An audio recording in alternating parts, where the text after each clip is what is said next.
Olá, muito bom dia, seja muito bem-vindo. Começando a partir de agora, Opinião no Ar. Hoje é quinta-feira, dia 15 de outubro, é dia do professor.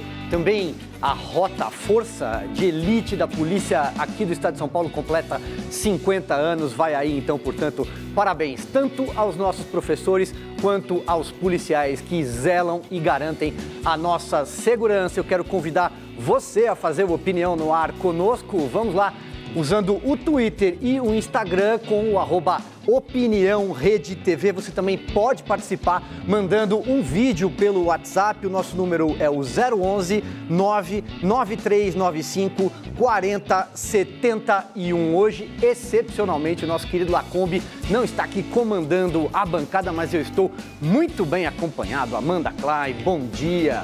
Hoje é o seu dia de sorte, Silvio. Você está acompanhado por 3 mulheres, olha só. Isso é verdade. Doutora Tameia Danelon, procuradora, seja muito bem-vinda. Muito obrigada, bom dia a todos.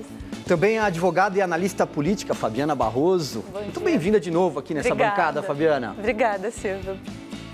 Vamos lá, olha só, a pauta do dia não poderia ser outra senão a decisão do Supremo Tribunal Federal, que começou lá com o ministro Marco Aurélio Mello liberando o mega traficante André do Rap, e depois ontem o Supremo já formou maioria para rever essa decisão do Marco Aurélio. Ainda restam 4 ministros para julgar, para proferirem os seus votos. Isso deve acontecer ainda hoje, mas já temos, portanto, maioria. Antes de tratar desse super tema e também da PEC em segunda instância, tão importante, né? Agora tramitando no Congresso Nacional, parece que diante do calor da população, os deputados resolveram acordar, voltar a trabalhar e tentar levar adiante essa proposta de emenda constitucional. Mas antes, eu quero ir direto para Brasília conversar com a repórter Renata Teodoro. Renata, parece que ontem a Polícia Federal se deparou com uma situação, no mínimo, inusitada ao cumprir mandados de busca e apreensão numa operação de desvios na saúde. É o Covidão de novo, né? Mas tinha senador com dinheiro em algum lugar esquisito. Conta melhor pra gente essa história, Renata.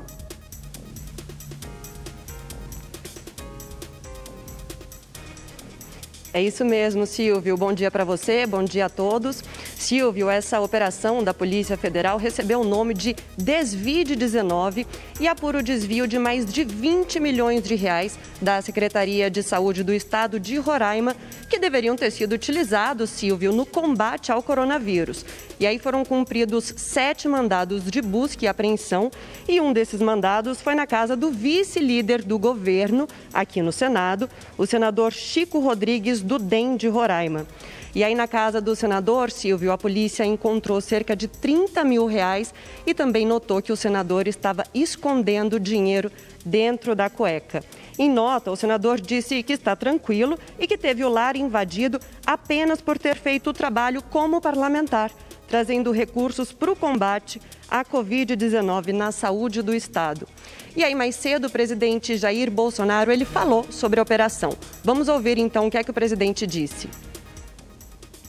Parte da imprensa está me acusando de o cara ser meu amigo, eu coloquei como vice-líder, em consequência eu sou, e que eu não combato a corrupção. Deixa bem claro, essa operação da PF de ontem, com metade das operações, passou em conjunto com a CGU, Controladoria Geral da União, cujo ministro é o capitão Wagner Rosário. Nessa operação ontem foi desencadeada conjuntamente CGU, Polícia Federal.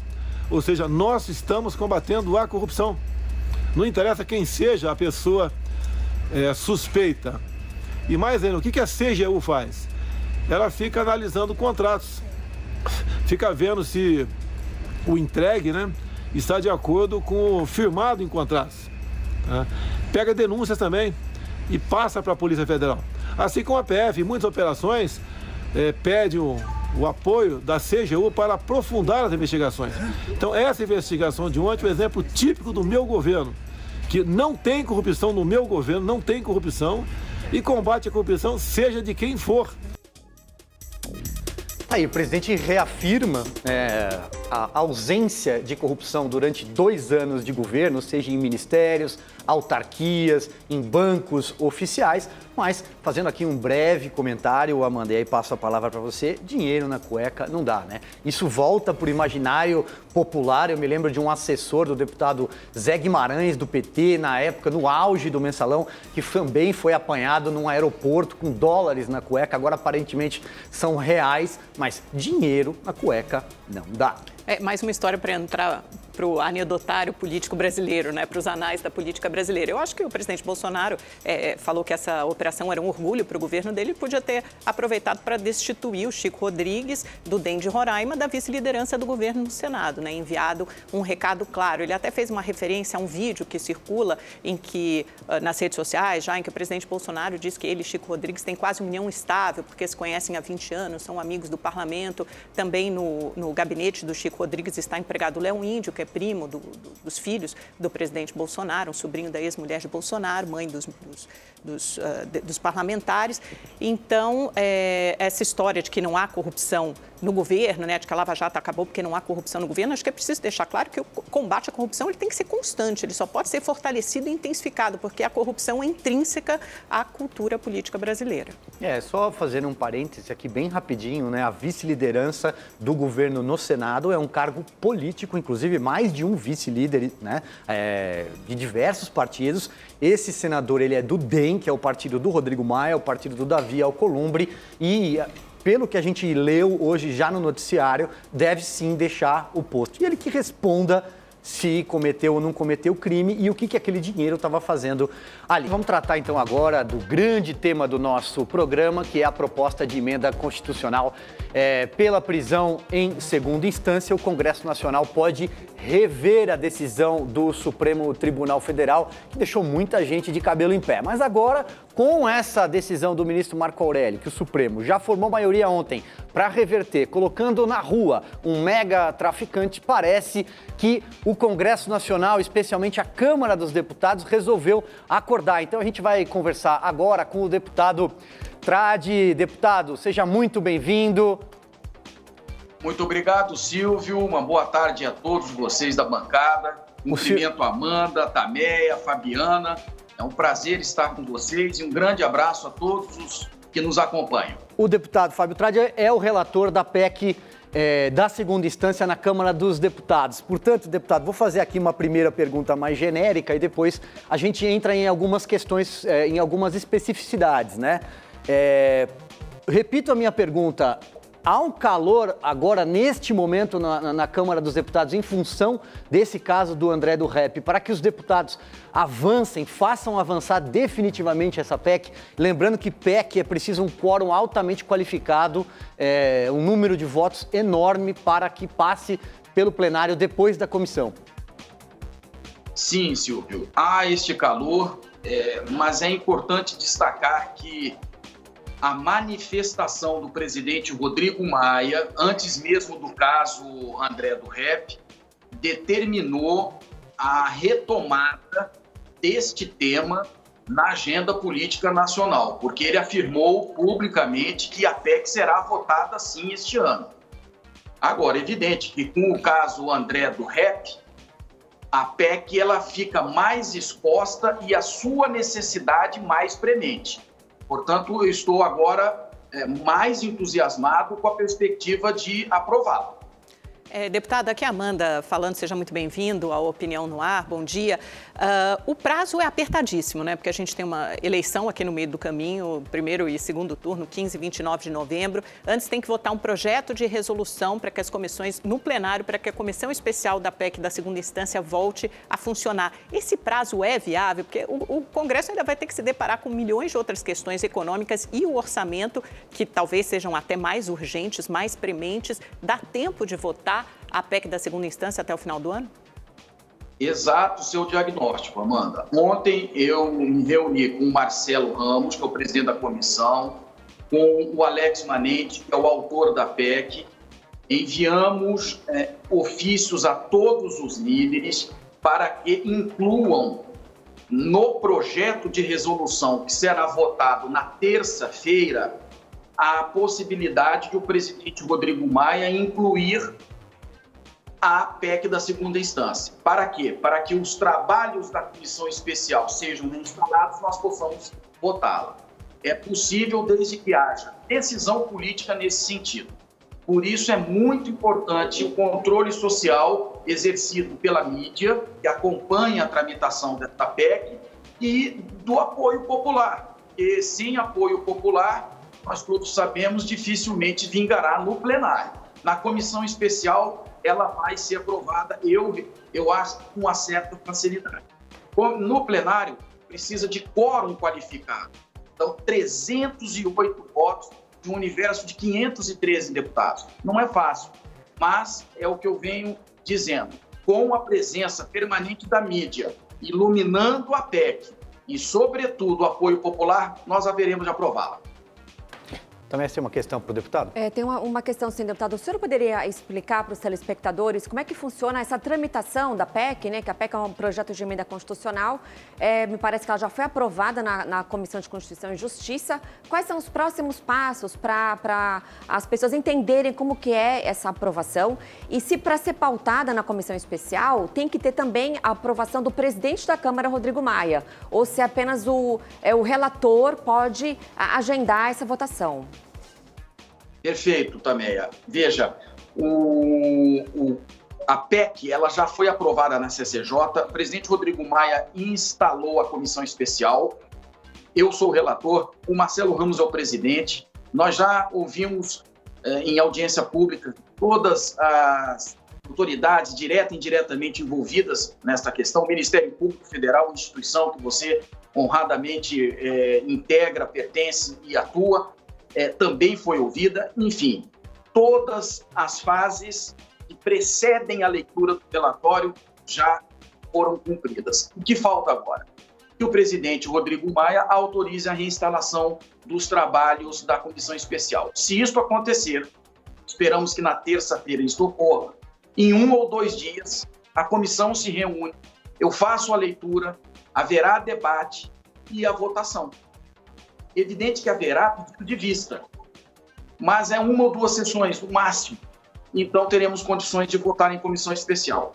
Aprovado em comissão especial, aí é plenário. Excelente. Muito obrigada, deputado. Passa então a palavra para a doutora Fabiana. Deputado, eu gostaria de saber o seguinte: com a mudança de entendimento da aplicação do artigo 316 que o STF adotou, que já está com maioria, né, de 6 e hoje vai continuar o julgamento, você acha que pode perder o apoio popular, o apelo popular, na verdade, por essa já postura do entendimento do artigo 316 do pacote anticrime? Eu creio que não, porque a PEC da segunda instância ela tem uma história particular, sabe? Essas idas e vindas do Supremo, sempre 6-5, ora permitindo, ora negando. Então já há, digamos assim, perante a opinião pública, um certo conhecimento e, sobretudo, uma torcida positiva pela aprovação da PEC. Eu creio que vai se dissipar essa questão relacionada ao artigo 316 e teremos condições, sim, de aprovar a PEC da segunda instância. Deputado, e Amanda, novamente, eu queria esclarecer uma dúvida com o senhor, até estava perguntando aqui, tentando esclarecer com a procuradora Tameia Danelon, antes de entrarmos no ar, sobre para quem valerá essa PEC da segunda instância, porque no relatório, nas entrevistas que o senhor tem dado, o senhor diz que só valerá para processos iniciados após a promulgação da PEC da segunda instância, mas a procuradora me explicava que em matéria de direito processual, não é isso? O procurador tem validade imediata, né? Assim que é promulgada a PEC. Quem será afetado por essa PEC? Por exemplo, condenações que já passaram pela segunda instância, essas pessoas como o ex-presidente Lula, por exemplo, voltariam para a prisão? Ao longo da tramitação, eu tive que enfrentar na qualidade de relator um impasse. Na área penal, é verdade, como se trata de natureza procedimental, a PEC poderia incidir os seus efeitos imediatamente, logo após a sua promulgação. A questão é que a redação original da PEC estende a todas as áreas do direito à antecipação do trânsito em julgado. Então, nós vamos incluir civil, previdenciário, tributário, eleitoral, administrativo e trabalhista. E, em virtude dessa extensão, muitos ponderaram no sentido de que, se ela valer imediatamente, de um dia para o outro, o sistema judiciário não conseguirá se adequar de um dia para o outro a fim de cumprir todas as decisões já adotadas em segunda instância. Então, adotadas em segunda instância. E qual foi, então, o dilema? Eu poderia optar por um trânsito em julgado antecipado, fazendo valer imediatamente para a área penal, e um trânsito em julgado, logo depois da segunda instância, fazendo valer só depois para a área não penal. Eu preferi não correr o risco de transformar o trânsito em julgado em algo incoerente, em algo que fosse dúplice, porque seria algo inédito no Brasil. Então, o efeito se fará incidir logo depois da promulgação, mas apenas em relação às ações penais e não penais iniciadas após a sua promulgação. Mas com um detalhe, Amanda, mesmo relacionados a fatos praticados antes da promulgação da PEC. Muito bem, a gente vai seguir no tema, um tema altamente importante, mas antes tem mais um recado do Lacombe. Você que é assinante do Rede TV Plus, para tudo agora. Abra a câmera do seu celular e aponte para o QR Code aqui na tela. Você vai ganhar agora 100 pontos. Pegou? Atenção que ele vai ficar aqui na tela por somente 5 minutos. Agora é a hora. Para ter ainda mais chances de ganhar nos sorteios do Festival de Prêmios Primavera sem pagar nada mais por isso, é só pegar seus pontos ao longo da programação da Rede TV. Quando você acumular 1000 pontos, você ganha um bilhete extra para concorrer. E olha só, durante a semana você tem a chance de acumular até 3.000 pontos, ou seja, 3 vezes mais chances de ganhar pagando o preço da assinatura normal. Então, pegue agora seus pontos, mas isso só vale para quem já é assinante do Rede TV Plus. Se você ainda não é, não perca tempo. Acesse redetvplus.com.br agora mesmo. 12:12, agora aparentemente surgiu aqui uma questão, para mim não ficou muito claro, e aí então quero colocar aqui na mesa para a gente debater e também pedir ajuda mais uma vez do deputado, se os casos, por exemplo, envolvendo o ex-presidente Lula, se eles voltam à baila. Doutora Fabiana. Sim, deputado, é justamente isso.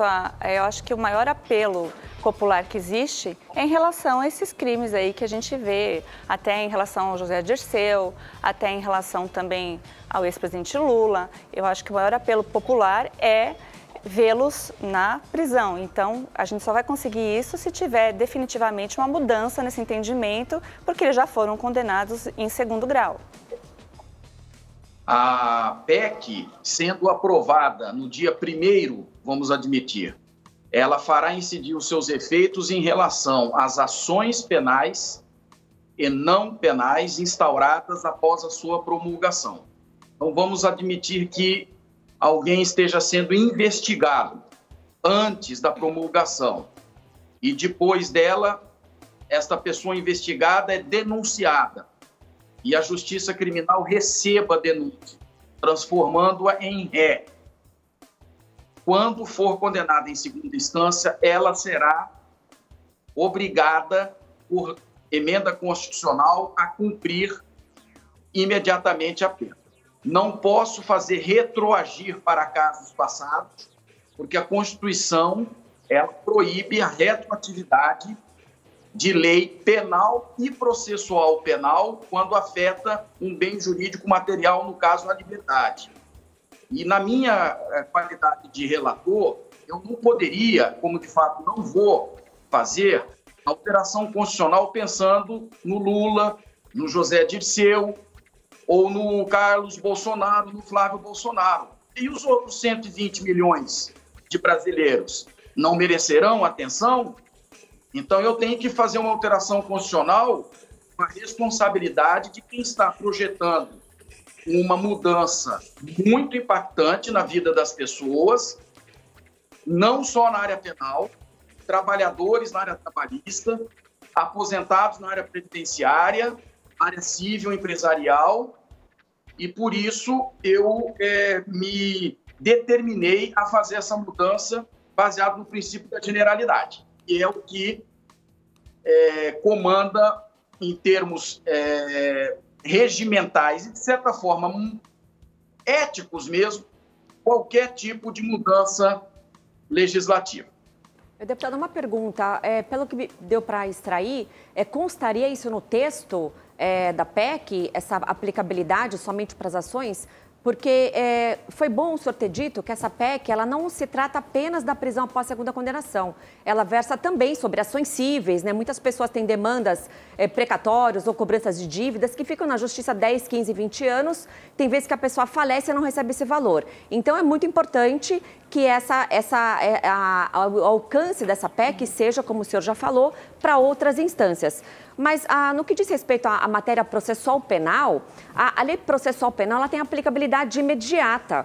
Então, como essa PEC, no que se refere à questão criminal, ela vai desconsiderar os recursos, o recurso especial e o recurso extraordinário, que são aqueles recursos que vão para as cortes superiores, e isso que faz com que atrase muitas ações penais que venham durar mais de 15 anos, não me parece adequado que ela venha se aplicar somente para os casos iniciados após a promulgação da lei, independente se vai atingir o ex-presidente Lula, quem quer que seja. Nós vivemos num país da impunidade e ficamos à mercê dos julgamentos do Supremo, que tem horas que entende que a prisão em segunda instância é constitucional, tem horas que entende que não é constitucional. Então, essa PEC, ela traria essa luz para que ficasse no texto da Constituição, não tivesse esse problema e essa dúvida. Agora, se ela vai ter aplicabilidade só aos casos iniciados após essa promulgação, não me parece que vai resolver o problema da impunidade e nem desafogar as demandas no judiciário. O que o senhor acha disso? Eu não estou suprimindo o recurso especial extraordinário. Realmente, na redação original, a PEC suprime. Você tem razão, também.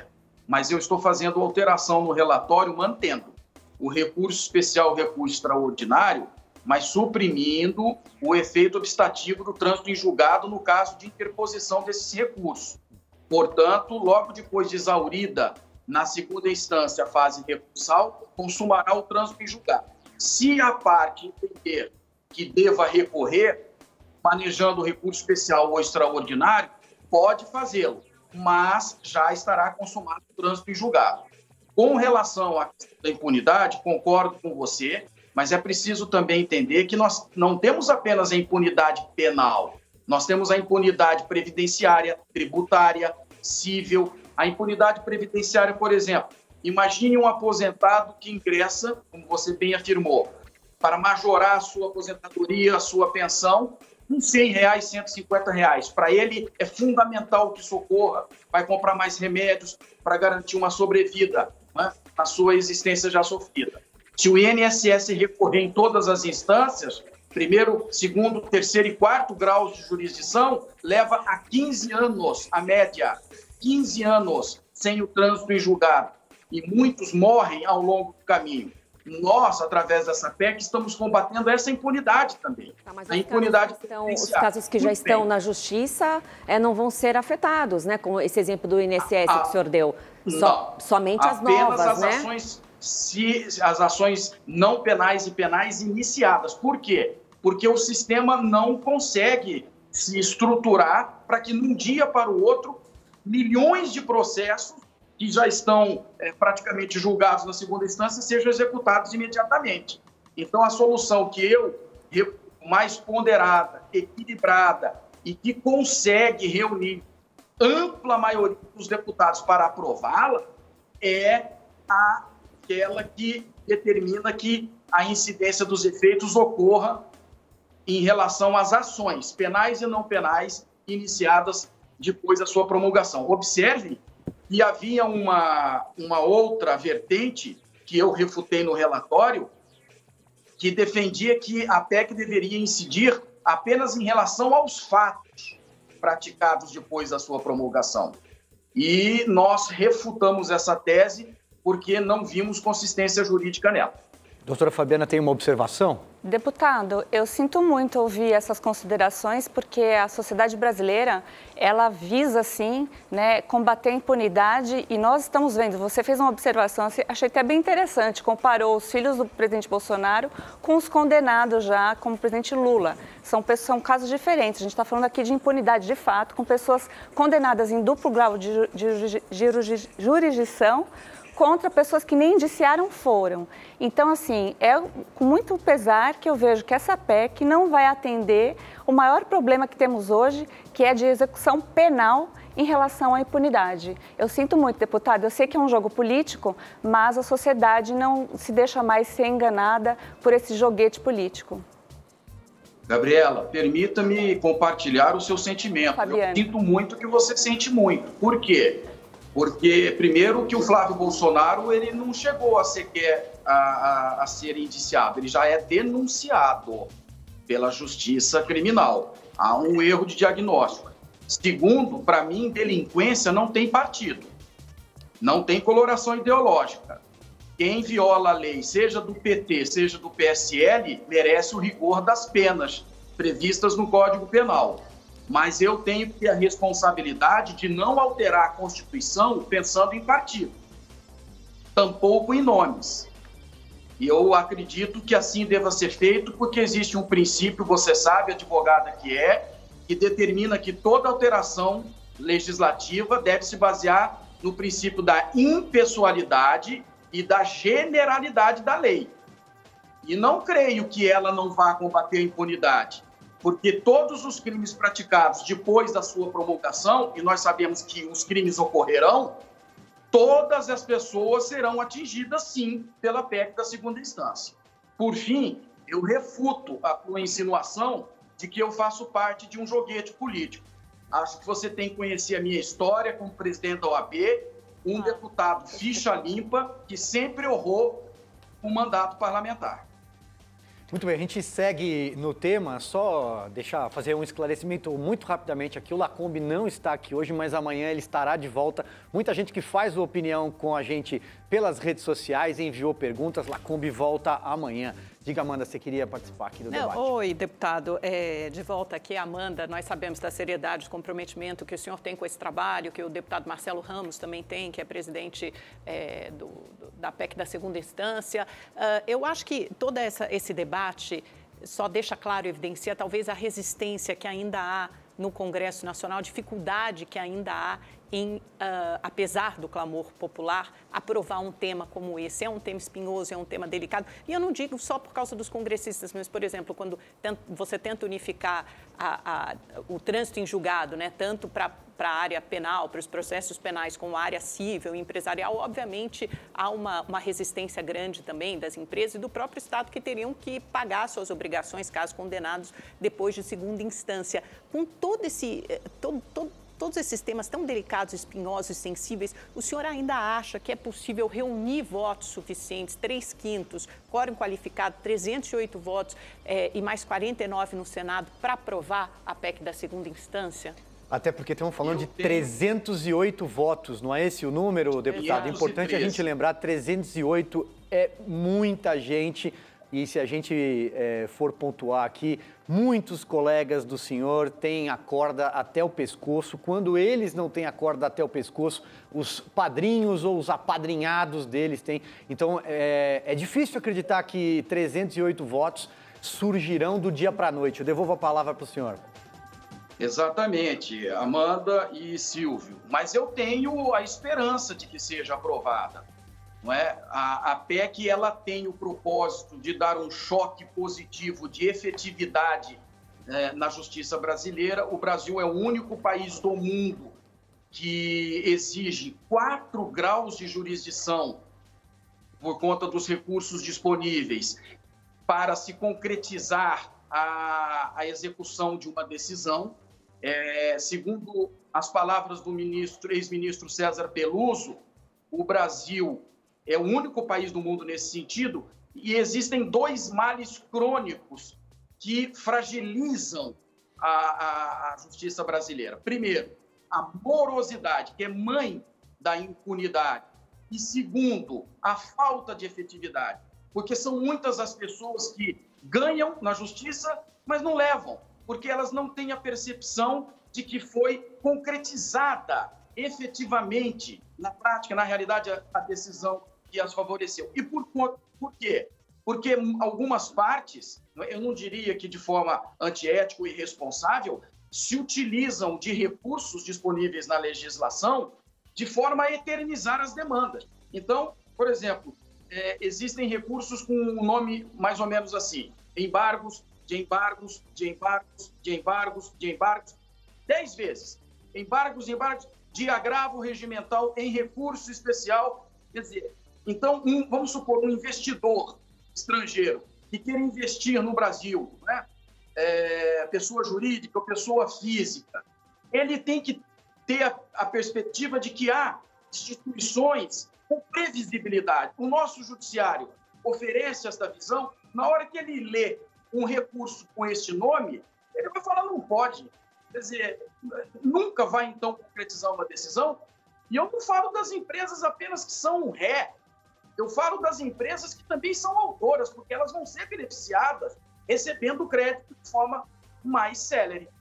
12h28 agora, quase 12h30, a gente debate aqui a PEC sobre prisão em segunda instância, que tramita na Câmara dos Deputados. Temos aqui também o deputado Fábio Tradi conosco, mas antes, doutora Tamé e doutora Fabiana, enquanto a gente acompanhava o recado do Lacombe, faziam alguns apontamentos. Vamos falar no ar, vamos lá. Então, deputado, eu confesso que hoje que eu fiquei sabendo que essa aplicabilidade não seria imediata, né? Eu já tinha estudado o texto originário do deputado Alex Manente e não sabia que teria essa aplicabilidade somente para os casos iniciados após a promulgação. E eu, para os meus alunos, nas minhas redes sociais, eu estava defendendo a PEC e sempre dizia, olha, se a PEC já tivesse sido aprovada, se já estivesse em vigor, André do Rep não estaria solto, né? Porque ainda que fosse revogada a prisão preventiva, ele estaria preso por força da PEC da segunda instância e estaria executando já a pena. Mas agora no programa eu percebi que não é bem assim, né? Então, ainda que ela já estivesse sido aprovada, não alcançaria o André do Rep, porque ele foi processado e condenado antes da promulgação. Então, deputado, eu percebo que parece que a Câmara dos Deputados, com todo o respeito que eu tenho aos deputados, a Câmara dos Deputados, parece que está utilizando essa PEC para melhorar a boa imagem perante a população. Por quê? Tivemos o projeto anticrime do ex-ministro Sérgio Moro, que previa a inserção no Código de Processo Penal da possibilidade da prisão após segunda condenação, tanto para o júri quanto para crimes de corrupção, crimes de colarinho branco, e não foi aprovado. Ao contrário, inseriram esse parágrafo único no artigo 316, que só atrapalhou a prisão preventiva e resultou na soltura no André do Rep e sua fuga.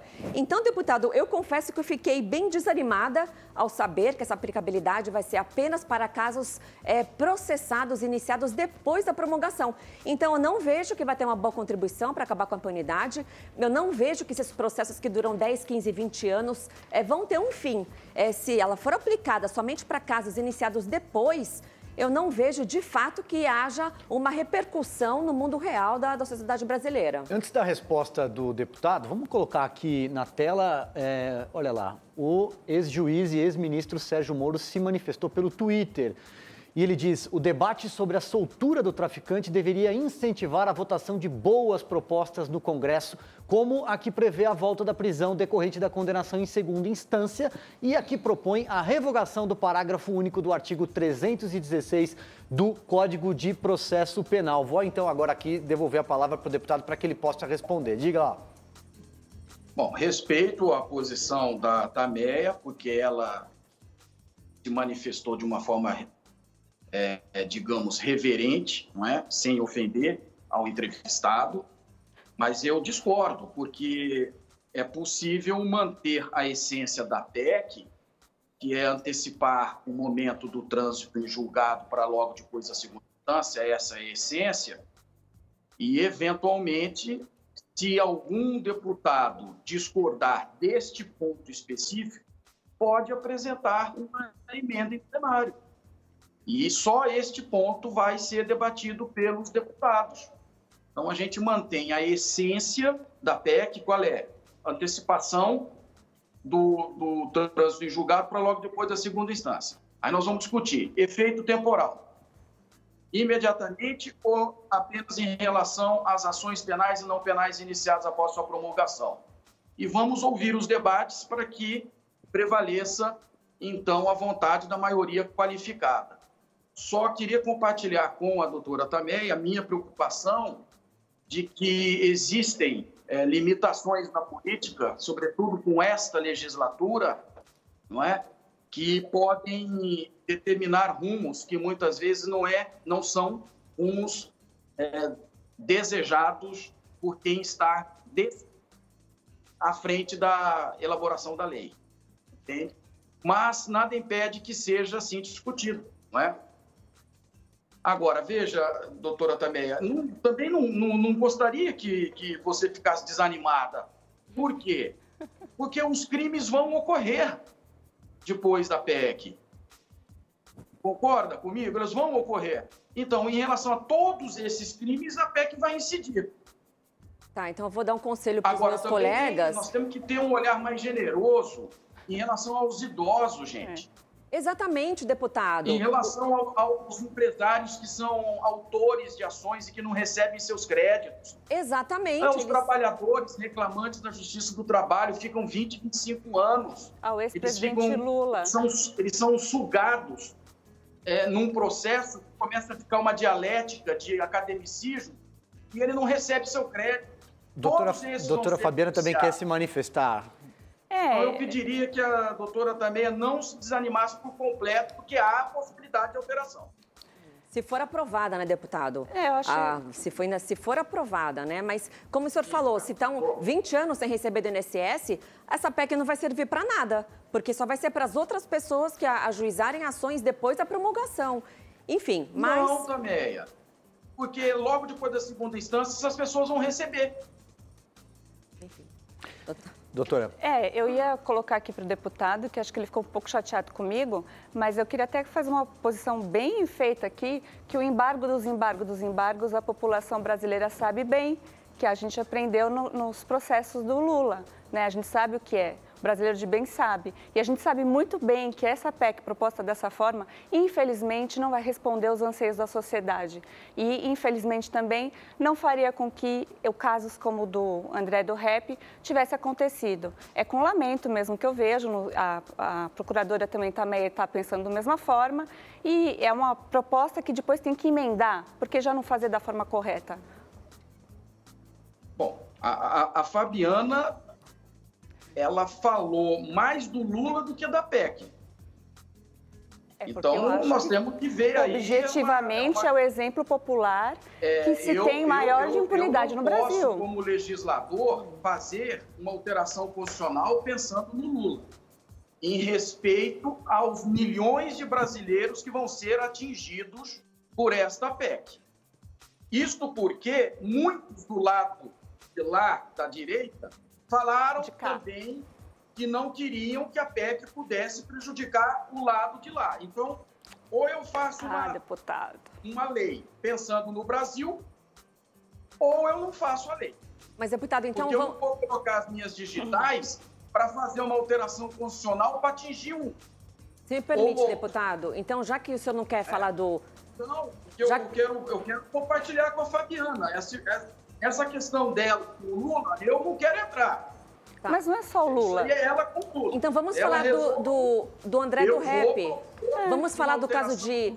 Exatamente. Com absoluta responsabilidade como legislador para aperfeiçoar o sistema. Deputado, então... Vamos à votação. Deputado, já que o senhor não quer falar sobre a situação do ex-presidente Lula, que eu concordo com a doutora Fabiana, que é um exemplo de impunidade, por conta da mudança da decisão do Supremo que proibiu a prisão após a segunda condenação, que ele foi solto, né? Exatamente. A pessoa responsável, sobre o Lula, o chefe da organização criminosa responsável pela maior operação de combate à corrupção da humanidade. Mas, enfim, então, já que o senhor não quer falar de corruptos, de políticos corruptos, podemos falar de traficantes, podemos falar de estupradores e de pedófilos, que, infelizmente, caso estejam já respondendo às ações penais, eles não serão alcançados pela PEC. E o caso do André do Rep ilustra bem essa questão. Ainda que se a PEC estivesse já vigorando, não seria aplicada a ele. Então, o senhor não acha que deveria ter mais esforços, seja por parte do senhor ou de algum outro deputado, para que a aplicação respeitasse a regra de direito processual penal e que seja imediata?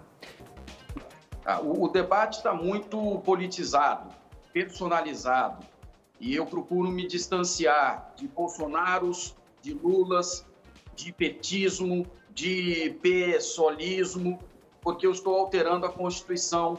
Eu tenho uma responsabilidade com um documento que deve sobreviver à própria vida de todos esses agentes políticos aqui que nós estamos tratando. Então, não é que eu esteja recusando falar deste ou daquele. Eu acho que o meu papel como legislador é fazer uma alteração que harmonize o sistema, que faça a PEC da segunda instância, de fato, ser aplicada a todos os fatos praticados após a sua promulgação, ou mesmo antes, desde que seja instaurada a ação penal e não penal depois dela. E ainda que eu quisesse, que eu não quero, mas é preciso lembrar que as condenações desses agentes políticos referidos já ultrapassaram a fase da segunda instância. E, portanto, a PEC, sendo aprovada, não poderia retroagir isso. As colegas bacharéis, uma procuradora, a outra advogada, sabem muito bem. Deputado, eu acho interessante esse ponto, né? Isso acho que dá um grau, já é possível mensurar o grau de politização da justiça e do contrário também, né? Quando a gente começa a fulanizar muito, falar de casos de Lula ou dos filhos do presidente Bolsonaro, eu entendo que seja difícil até para atingir um consenso político, dado o grau de sensibilidade do tema, você fazer uma PEC da segunda instância. Eu acho que, de qualquer forma, é louvável o esforço, porque a gente já viu esse entendimento no Supremo, acho que a doutora Tameia, a Fabiana vão concordar comigo, a gente já viu as idas e vindas no Supremo, em questão de entendimento, então, hora 6-5 para um lado, hora 6-5 para o outro. Eu acho que, de qualquer forma, é importante, no Congresso, seja qual for o entendimento, pacificar essa questão, né? Porque a gente sabe, como o senhor disse, é o único país que tem 4 graus de jurisdição. De qualquer forma, é importante combater a impunidade por aí, mesmo que valha para frente, que não retroaja para prejudicar o réu, mas é importante que essa sinalização seja feita para a sociedade. Só lembrando que tudo isso começou justamente no Supremo Tribunal Federal, naquele 6-5. Mas para que a gente não tenha esse nível de insegurança jurídica também, porque se o Supremo voltar a debater esse assunto, já debateu 3-4 vezes, ora vale a prisão, vale após a segunda instância, ora um respeito maior pelo texto constitucional, né? Porque eu acho que diz claramente ali que é só após transitado em julgado, acho que a gente também não pode ficar dando Não, você está equivocada, Amanda. Aí o que a Constituição fala, ninguém será considerado culpado, senão após o trânsito em julgado. Culpa é uma coisa, é a culpa formal. A possibilidade de prisão é outra, né? Mas aí você tem um entendimento do trânsito em julgado, né? Em outros momentos. Se a gente for olhar de volta para o debate na Constituinte, fica muito claro que o legislador, o que o deputado constituinte quis fazer naquele momento, que era preservar o direito de defesa, né, ao máximo, saindo de uma ditadura militar, vindo de um processo em que o judiciário muitas vezes apoiou o regime militar. Então, acho que fica muito claro, se a gente voltar ao debate da Constituinte, que foi isso que o legislador quis fazer, né, dar o grau máximo de possibilidade de direito de defesa. E o trânsito em julgado é mencionado em outros momentos da Constituição, quando ele fala que os juízes só podem perder o cargo, por exemplo, após o trânsito em julgado, que o Estado só vai pagar indenizações, os precatórios após o trânsito em julgado. Então, a gente não pode ter uma dupla interpretação para o trânsito em julgado. Acho que a definição do trânsito em julgado ela é clara há muitos anos. Né? Deixa eu abrir, então, espaço para mais uma intervenção do deputado. Provavelmente será a última, viu, deputado? E eu peço que a gente seja um pouco mais conciso aqui, porque o relógio está avançando. Perdão. Perfeito. Lembrando, a Amanda e a Tameia, que parte da esquerda votará contra a PEC, mesmo com o meu relatório, porque sustenta que há violação à presunção de inocência. E como a Tameia bem afirmou, ela já foi assim, essa PEC, quando ela alterava o artigo 5º, inciso 57. Agora não. Agora ela passa muito longe de cláusula pétrea. Mas eu tenho um argumento que me parece invencível nessa questão. para fortalecer a legitimidade da PEC, e que a Amanda prenunciou. O conceito de trânsito em julgado não é constitucional, não está na Constituição. O conceito de trânsito em julgado está em lei ordinária, porque ninguém será considerado culpado até o trânsito em julgado da sentença penal condenatória. Onde está escrito que o trânsito em julgado deve ocorrer depois da sentença penal condenatória final? Não tem, isso está na lei ordinária. Portanto, a emenda constitucional pode, sim, alterar o momento. É o que nós estamos pondo para robustecer a juridicidade da PEC. Muito bem, deputado Fábio Tradi, quero aqui agradecer a gentileza de ter conversado conosco. Muito obrigado. Eu que agradeço a todos, um grande abraço. Vamos lá, como eu disse, correndo contra o relógio, mas dá tempo de fazer mais alguns apontamentos aqui. Eu acho importante a gente falar sobre o julgamento de ontem do STF, né? Quando Sem dúvida. Apreciou a soltura, no meu ponto de vista, completamente indevida do André do Rep, né? Marco Aurélio deu uma decisão completamente inusitada, inimaginável. Se formos explicar isso para uma pessoa de outro país, não vai conseguir entender, né? Um dos maiores líderes do PCC, um dos maiores traficantes internacionais, que está conivente com a máfia calabresa, é liberado e não colocado nenhuma tornozeleira eletrônica, né? Ou seja, ele saiu e imediatamente já fugiu, né? E ontem me pareceu bem acertado os posicionamentos dos magistrados, do ministro Alexandre de Moraes, ministro Fux, ministro Barroso, quando eles falam acerca do alcance do parágrafo único do artigo 316 da prisão preventiva. Esse prazo, que no meu ponto de vista não tem razão de ter que ser reanalisada a cada 90 dias a prisão preventiva. Ora, se a pessoa está presa preventivamente é porque é perigoso, porque tem risco de fuga, porque cometeu crime grave, que está ameaçando testemunha, então não pode a cada 90 dias ser reanalisado. E além disso, pelo que se sai do julgamento, ficou fixado o entendimento que não é porque a lei diz que tem que ser reanalisada a cada 90 dias, que caso não seja analisada a prisão preventiva, que automaticamente a pessoa vai ser solta, né? E também os ministros deixaram bem claro que essa análise só pode ser feita pelo juiz da primeira instância.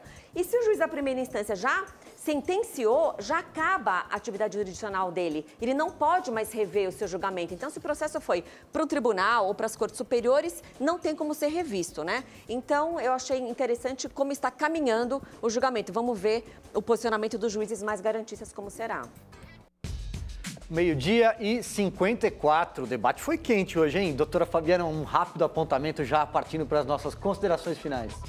Eu quero dizer que eu estou bem decepcionada em relação a essa PEC. Eu sempre viso como advogada e cidadã de bem a ordem pública. E eu vejo que a ordem pública, mais uma vez, não vai ser restabelecida e a segurança jurídica está um pouco rompida e a impunidade continua. Amanda. Eu acho que qualquer nova interpretação da Constituição pelo Supremo criaria mais uma vez uma jurisprudência cambaleante, que é o que temos hoje. Então, se tiver que haver alguma modificação, seja em segunda instância ou trânsito em julgado até a última instância, tem que ser feito pelo Congresso.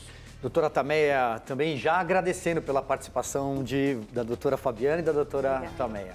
Então, isso só mostra que temos que ficar sempre atentos e vigilantes, né? Não é porque tem um projeto de lei que ele pode ser alterado e desvirtuado, né? E agradeço muito o convite, foi muito bom participar do programa.